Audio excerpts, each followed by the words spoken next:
Hello, everybody. Thank you very much for joining me for another Alfred Hitchcock Presents review. Today I'll be talking about Season 3, Episode 3, The Perfect Crime, starring Vincent Price as Charles Courtney and James Gregory as John Gregory.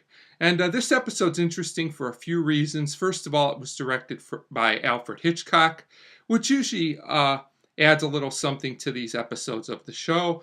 And number two, it stars two very good actors in Vincent Price and James Gregory.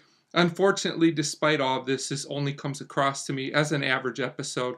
While the acting is strong and the direction is also visually strong, the episode is very exposition heavy and takes a long time to get going. It's a pretty standard Alfred Hitchcock Presents plot without adding too much new to it, and it's pretty predictable as well. So we start with our main character. He's a detective named Charles, and he keeps mementos from all his cases. He's known to never make mistakes.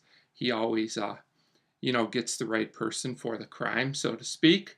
And we're introduced at this point to a defense lawyer, John, our other main character. He comes over and they chat for a while. And we learn that, some men have been executed before at the hands of Charles. And this really seems to bother John. We'll get more on that as the episode goes along.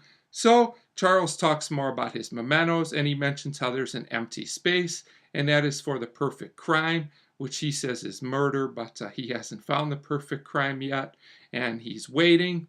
At this point, we start to talk about a specific client named Harrington, who will be important to the plot. The two men talk about the case for a while, and then we get some flashbacks of this. The man that was killed, his name was West, I believe. So I do appreciate that they give us flashbacks throughout the episode to attempt to give us some visual storytelling. But the flashbacks are only partially effective, in my opinion. They're very well shot and acted and things like that, but they still come across as feeling a lot like exposition, as a lot of this episode does. So after the flashback, Charles talks about how he knew the killer was Harrington. He gives his reasons and also say that Harrington confessed, making it easier.